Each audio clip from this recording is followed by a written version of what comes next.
क्या आपने कभी सोचा है कि जिस पानी को आप महज प्यास बुझाने का साधन समझते हैं, वो आपकी हर सोच और आपके आने वाले कल को पढ़ रहा है?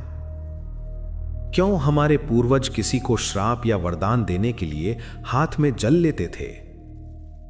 क्या यह संभव है कि एक गिलास पानी आपके शरीर के अंदर जाकर न सिर्फ आपकी बीमारियों को ठीक करे, बल्कि आपके भाग्य को भी बदल दे?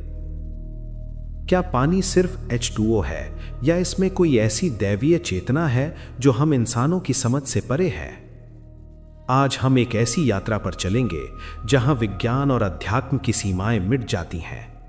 लेकिन इस गहरे रहस्य में उतरने से पहले आपकी सुरक्षा को ध्यान में रखते हुए यह स्पष्ट कर देना आवश्यक है कि इस वीडियो में दी गई जानकारी प्राचीन ग्रंथों, वेदों और सामान्य वैज्ञानिक सिद्धांतों पर आधारित है। इसका उद्देश्य केवल ज्ञान वर्धन और आध्यात्मिक जागरूकता है।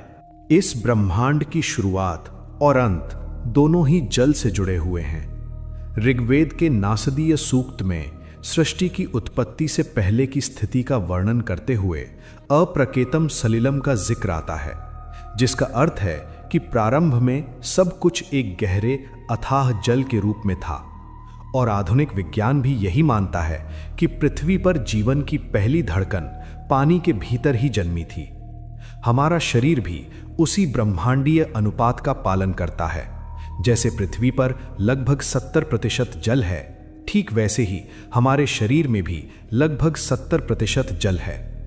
ये केवल एक संयोग नहीं है, बल्कि ये प्रमाण है कि हम उस अनंत चेतना का ही एक हिस्सा हैं।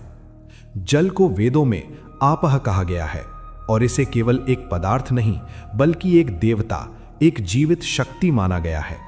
जब आप पानी पीते हैं तो आप केवल एक तरल पदार्थ नहीं पी रहे होते, बल्कि आप करोड़ों वर्षों की उस सूचना को अपने भीतर उतार रहे होते हैं जो उस पानी ने बादलों, नदियों और हिमालय की चट्टानों से गुजरते हुए अपने भीतर समेटी है। अक्सर हमारे मन में ये द्वंद्व रहता है कि हमें गर्म पानी पीना चाहिए या ठंडा, और समाज में इसे लेकर कई तरह के मिथक भी हैं। लेकिन अगर हम अपने शरीर के विज्ञान और आयुर्वेद के प्राचीन तर्क को देखें तो इसका उत्तर बहुत ही सुलझा हुआ है। हमारे पेट में जठराग्नि होती है, जो भोजन को पचाने वाली आग है। जब हम भोजन करते हैं तो शरीर का तापमान और पेट की ऊर्जा बढ़ी होती है। ऐसे समय में बहुत अधिक ठंडा पानी उस अग्नि को बुझा सकता है, जो पाचन के लिए हानिकारक है। इसीलिए भोजन के तुरंत बाद पानी पीने की मनाही की गई है। लेकिन जैसा कि आपने अनुभव किया है, और यह सत्य भी है,